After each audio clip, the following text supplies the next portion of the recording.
شما که جدیداً با آژانس دیجیتال مارکتینگ مکس آنلاین همراه شدید.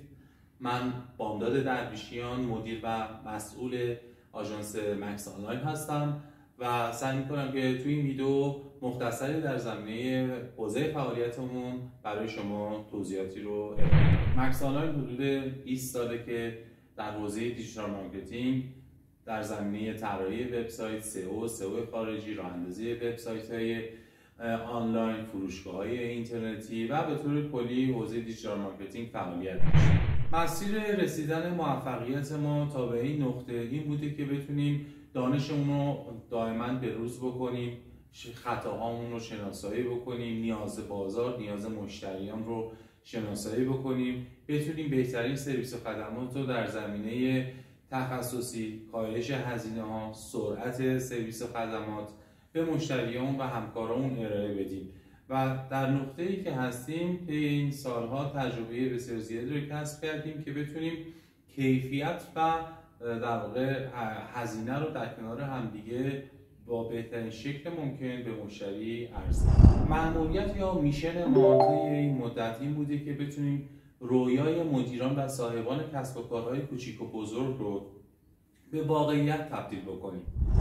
و تمام تلاشمون این بوده که بتونیم با قدم‌های کوچیک این مسیر رسیدن به قله‌های مرتفع موفقیت رو در کوتاه‌ترین زمان ممکن برای شما و بقیه همکارانمون ساده‌تر بکنیم و سریع‌تر. عملاً ویژن و هدفی که ما توی مکس آنلاین تعریف کردیم این بوده که بتونیم شریک موفقیت دوستان و عزیزانی باشیم که در این مسیر به ما اعتماد کردن و به پاس این اعتماد ما هم بتونیم بهترین سرویس و خدمات رو بهشون ارائه بدیم و در اون نقطه موفقیت این زیبایی موفقیت رو و اون نگاه مشترکی که بینمون وجود داره رو با همدیگه شیر کنیم و شریک موفقیت باشیم. مدعی بهترین تیم یا حرفه‌ای‌ترین تیم کاری تو این حوزه کسب و کار دیجیتال مارکتینگ نیستیم، چون که میدونیم توی این حوزه علم و تکنولوژی در حال پیشرفت هستش و تمام تلاشمون این بوده که بتونیم خودمون رو به روز نگه داریم و از جدیدترین ابزار، امکانات و دانش فنی تو حوزه کسب و کار خودمون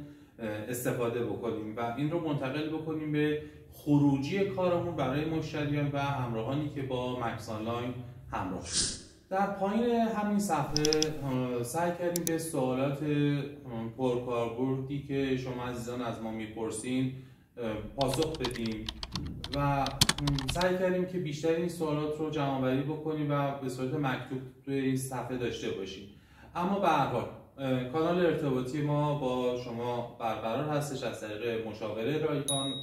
کانال تلگراممون، ارتباط تلگرام و ارتباط واتساپمون. هر سوالی داشته باشید خوشحال میشیم که بتونیم انتقال دانش بکنیم و قطعا مشاوره با کارشناسان ما رایگان هستش. خیلی کوتاه مختصر خواستم آژانس دیجیتال مارکتینگ مکس آنلاین رو به شما معرفی بکنم و از میشن و ویژنی که توی تیم کاریمون داریم شما رو مطلع کنم.